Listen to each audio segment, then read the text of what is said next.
டாரடெக்சுவல்ஸ் அனைவருக்கும் இனிய வணக்கம். இப்ப நம்ம பாக்குறது நல்ல தமிழில் எழுத வேண்டுமா அப்படின்னு சொல்லக்கூடிய கி பரந்தாமன் அவர்களுடைய நூல்ல இருந்து நிறுத்தற்குறிகள்ல அடுத்த டாபிக் நம்ம பார்த்துட்டோம்.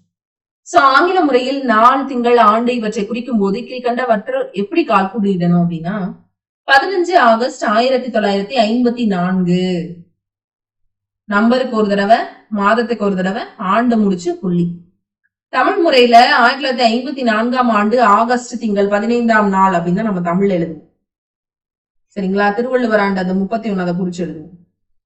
எழுவாயானது வாக்கியத்தில் தொலைவில் இருந்துச்சுன்னா அந்த எழுவாய்க்கு அப்புறமா என்ன செய்யணும்? கால் புள்ளி இடணும். காகம் கண்டதை தின்னும் பறவையாயினும் தன் உடம்பை துப்புரவாக வைத்துக் கொள்ளும். மனிதன் எங்கெங்கோ சென்று அலைந்தாலும் தன்னைத்தானே பார்த்துக் கொள்வான். அப்ப மனிதனுக்கு பக்கத்துல ஒரு கமா, ஏன்னா அவன் எழுவாய். அப்ப எழுவாய் வாக்கியத்துல தொலைவில் இருப்பின் அந்த வாக்கியத்துல என்ன செய்யணும்? எழுவாய்க்கு பக்கத்துல கமா படணும். மேற்கோள் குறிக்கும் முன்னாடி கமா படணும். சந்திரமதி மேற்கோள் குறி இங்க ஓபன் ஆக போகுது. நாயகனை என் மேல் உள்ள அன்பினால் அறம் வலுவேல் என்றார். சந்திரமதி அந்த ஆள்கிட்ட சொல்றாரு, அம்மாட்ட வீட்டையாட்ட, நாயகனே அப்படின்னு சொல்லி ஒரு விஷயம் மேற்கோளா டைரக்ட் ஸ்பீச் சொல்லும் போது இரட்டை மேற்கோள் குறிக்கும் முன்னாடி ஒரு கமா போடணும். என் மேல் உள்ள அன்பினால் அறம் வலுவேல். பொருள் மயக்கம் நீங்கி தெளிவுபடுத்த வேண்டிய இடங்கள்ல கமா போடணும். அண்ணன் தம்பி வீட்டுக்கு சென்றதால் நான் பார்க்கவில்லை என்னும் வாக்கியத்தில் அண்ணன் என்னும் சொல்லின் பில் கால் புள்ளி இடலாம். அண்ணனும் தம்பி வீட்டுக்கு சென்றதால் அப்படின்னு பாருங்களேன். அண்ணன் தம்பி வீட்டுக்கு சென்றதால் நான் பார்க்கலாம். அண்ணன் தம்பி வீட்டுக்கு, இங்க அண்ணன் தம்பி வீட்டுக்கு சென்றதால்னு போட்டாதான் கரெக்டா இருக்கும். சரிங்களா? சோ அததான் இங்க சொல்ல வராங்க. கல்வி அறிவு இல்லாத ஒருவன் கூடியிருக்கும் சபையில் பேசுவது தகாதது அப்படின்னா என்னது அப்படின்னா அது வந்து பொருள் மயக்கம். கல்வி அறிவு இல்லாத ஒருவன் கூடியிருக்கும் சபையில், கல்வி அறிவு இல்லாத ஒருவன் கூடியிருக்கும் சபையில கிடையாது. அதாவது கல்வி அறிவு இல்லாத ஒருத்தன் இருக்கக்கூடிய சபையில பேசக்கூடாதுங்கிற ஒரு பொருளை தருது இந்த ஸ்டேட்மெண்ட். ஆனா இப்ப எப்படி போடணும்னா கல்வி அறிவு இல்லாத ஒருவன், அவன் படிக்கல, அவன் படிச்சவங்க கட்டுற இருக்கக்கூடிய சபையில பேசக்கூடாது அப்படின்னு தான் அந்த பொருள் தரும். அப்ப ஒருவன் அப்படின்ற சொல்லுக்கு பின்னாடி கால் புள்ளிடணும்ன்றது தெளிவாகுது. மாணவர்கள் அளித்த பரிசுகளை உற்சாகத்துடன் பெற்றார்கள். மாணக்கர்கள் அளித்த பரிசுகளை, மாணக்கர்கள் கொடுத்த பரிசுகளை உற்சாகமாக பெற்றார்கள். மாணவங்க யாருக்கோ வாங்கி கொடுத்திருக்காங்கன்ற சொல்றது ஃபர்ஸ்ட் ஸ்டேட்மெண்ட். இதே இது மாணவர்கள் அளித்த பரிசுகளை உற்சாகத்துடன் பெற்றார்கள்னு கொடுத்தீங்கன்னா அங்க பொருள் வந்து யாருக்கு பரிசு கொடுக்குறாங்கிறது தெரியும். சோ அப்ப பொருள் மயக்கம் ஏற்படக்கூடிய இடங்கள் எல்லாம் என்ன போடணும்? கமா போடணும். பெரிய வாக்கியங்கள் இணைக்கப்படும் பொழுது எண்ணுமை இருப்பினும் தெளிவுக்காக கமா போடணும். இன்றைக்கு 2000 ஆண்டுகளுக்கு முன்பு மேலை கடற்கரையில் உள்ள முசிறி எனும் துறைமுகத்தில் ஐரோப்பிய நாடுகளில் இருந்து மரக்கலங்கள் வந்து தங்கி இருந்தன என்றும் பெரிப்ளூஸ் நூல் சொல்லுதுன்னு கொடுத்திருக்காங்க.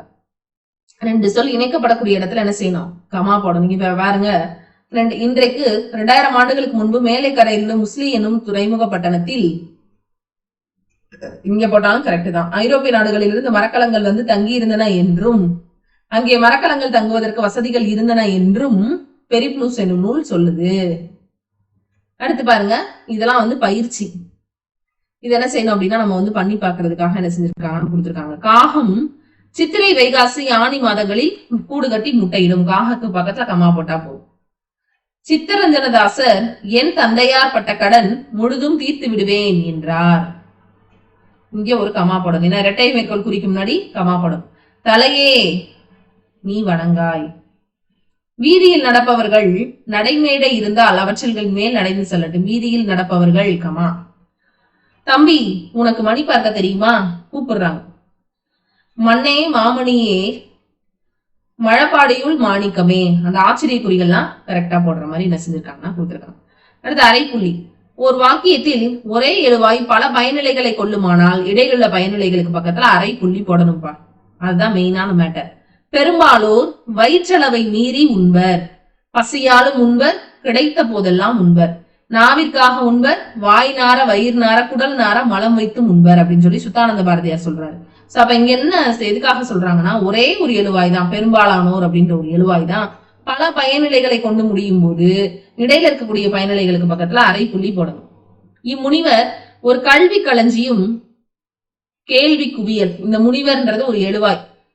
சரிங்களா? அவரை பத்தி பல பயனிலைகள் வருது. ஒரு கல்வி களஞ்சியம் அரை புள்ளி, கேள்வி குவியல். இரும்பை சூடாக்கினால் உருகும், இல்லாவிட்டால் உருகாது. காரணம் காட்டும், ஏனென்றால் அப்படின்றதுக்கு முன்னாடி அரை புள்ளி. நான் இன்று பேச மாட்டேன், ஏனென்றால் என் தொண்டை நோயிற்றிருக்கிறது. ஏனென்றாலுக்கு முன்னாடி அரைப்புள்ளி. ஒரு வாக்கியத்தில் பல சிறு வாக்கியங்கள் இருந்து முழு கருத்தை விளக்குமாயின் ஒவ்வொன்றுக்கும் முன்னாடி அரைப்புள்ளி இடும். மலையும் மலை சார்ந்த இடமும் குறிஞ்சி நிலம் எனப்படும். அது குறவர்கள் முதலியவர்களுக்கு உறைவிடம். கண்ணன் தேர்வு எழுதினான், ஆனால் அதில் தேரவில்லை. சரிங்களா? அப்ப எதுக்கு முன்னாடி அரைப்புள்ளி இடணும் பாருங்க. சிறு வாக்கியங்கள்ல இருந்து முழு கருத்தை விளக்கும் போது. காந்தியடிகள் தமக்காக ஒரு நாளும் பணம் வாங்கியதில்லை, நாட்டு முன்னேற்றத்துக்காகவே வாங்கினார். அவரை பத்தி தான் பேசும். மனம் அறிந்ததை மறைத்து பொய் சொல்லாதே, சொன்னால் மனமே உன்னை வருத்தும். அடுத்து ஒன்றுக்கு மாறான கருத்துக்கு இங்க ஏன் போட்டிருக்காங்க? மனம் அறிந்த ஒரே ஒரு விஷயத்தை பத்தி தான் சொல்ல வராங்க.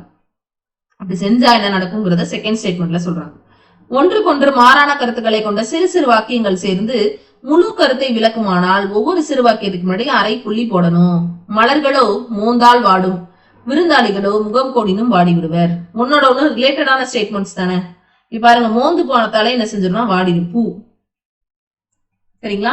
விருந்தாளிகள் கொஞ்சம் மூஞ்ச சுழச்சாலே என்ன செய்ய? ரெண்டு ஒண்ணுக்கு ஒண்ணு வேற வேற ஸ்டேட்மெண்ட் தான், ஆனா பேசிக்ஸ் ஒண்ணுதான். கற்றுவல்ல அறிஞர்கள் அடக்கமா இருப்பாங்க, கல்லா மூடர்கள் ஆரம்பிங்க. பாருங்க, இதான் எதிர்ச்சொல். அடக்கமா இருப்பாங்க, கல்லாத மூடர்கள் ஆரவாரம் செய்வாங்க. எவன் தன் வழியும் பிறன் வழியும் பார்க்கிறது இல்லையோ அவன் துன்பத்தை அடைவான். எவன் பாக்குறானோ அவன் இன்பம் அடை. எதிர் எதிர் ஸ்டேட்மெண்ட்டுக்கு முன்னாடி என்ன போடணும்? அரை புள்ளி போடணும். இதைத்தான் இங்க என்ன செஞ்சிருக்காங்கன்னா கொடுத்திருக்காங்க. இப்ப அடுத்து கொடுத்திருக்கிறது முக்கார் புள்ளி. முக்கார் புள்ளின்னு என்ன அர்த்தம்ப்பா? ஃபுல் ஸ்டாப் வச்சு ஒன்னு டிஸ்கிரைப் பண்ணி எழுதுறது. வாழ்வு, அதாவது வாக்கியத்தில் கூறியதொன்றை விரித்து கூற பயன்படுவது முக்கார் புள்ளி. வாழ்வு இரு திறத்தது, ஒன்று உயிர் வாழ்வு மற்றொன்று உடல் வாழ்வு. சரிங்களா? முக்கார் புள்ளியுடன் இந்த மாதிரி கோடு போட்டு எழுதுறது முன்னாடி காலங்கள்ல எல்லாம் இருந்துச்சு. பொருள் கூறுக, களிர், சேதா அப்படின்லாம். ஒரு உதாரணத்துக்கு, வாக்கியத்தில் ஒரு கருத்தை விளக்கவோ ஆதரிக்கவோ மற்றொரு கருத்து அதை தொடர்ந்து வந்துச்சுன்னா முன் கருத்து முடியும் இடத்துல முக்கா புள்ளி போடணும். உடல்நலத்தை பாதுகாக்க எல்லா வகையிலும் முயற்சி செய். உடல்நலம் இல்லாவிட்டால் வாழ்க்கையில் இன்பமே இராது. சிலர் தாம் இருக்கும் பகுதியின் சூழ்நிலை சுகாதாரத்தை பற்றி கவலைப்படாது வாழ்வர். அப்படி இருத்தலும் தவறு. ஒன்றை கூர்ந்து சிந்திக்க நூல்களை படித்து பழகு, அதுவே கல்விக்கு மிகவும் வேண்டுவது. இப்படி சொல்லி என்ன செய்யணும் அப்படின்னா இந்த புள்ளிகளை போடணும். அடுத்ததா லாஸ்டா நம்ம பார்க்க இருக்கிறது முற்றுப்புள்ளி. வாக்கிய முடிவில் முற்றுப்புள்ளி என்ன செய்யணும் அப்படின்னா இடணும். பாருங்க, நச்சினார்க்கினியார் சிந்தாமணிக்கு உரை எழுதியுள்ளார், புல் ஸ்டாப். நீ உள்ளே வா, புல் ஸ்டாப். சுருங்க சொற்களுக்கும் எழுத்துக்களுக்கும், அதாவது சுருக்கமா சொல்றதுக்கும் எழுத்துக்களுக்கும் முற்றுப்புள்ளி. திரு வைக்கிறோமா? உயர்திரு, புல் ஸ்டாப். தவத்திரு, புல் ஸ்டாப். கிமு, புல் ஸ்டாப். கிபி, புல் ஸ்டாப். திருமணி திருநாவுக்கரசு முதலியார். மணி அப்படின்னா மணிமங்கலம். திரு அப்படின்னா திருவாளர். திருவிக்கா, அதுக்கு அப்படி சொல்றாங்க பாரு. திருவாரர் விருத்தாச்சலனார் முதலியார் மகன் கல்யாண சுந்தரனார். அப்ப ஒவ்வொன்றுக்கும் பக்கத்துல என்ன போட்டிருக்காங்க? புல் ஸ்டாப் போட்டிருக்காங்க. டிஸ்கிரைப் பண்ணி எழுதுறாங்க. ஆங்கிலேயர்கள், அதாவது ஆங்கில பட்டப்பெயர்களுக்கு பின்னாடி முற்றுப்புள்ளி இடணும். BA, BSc. இப்ப கார் புள்ளி, முக்கார் புள்ளி, முற்றுப்புள்ளி, இது மூணும் பார்த்திருக்கோம். சோ நெக்ஸ்ட் வீடியோல நம்ம அடுத்ததை பார்க்கலாம்.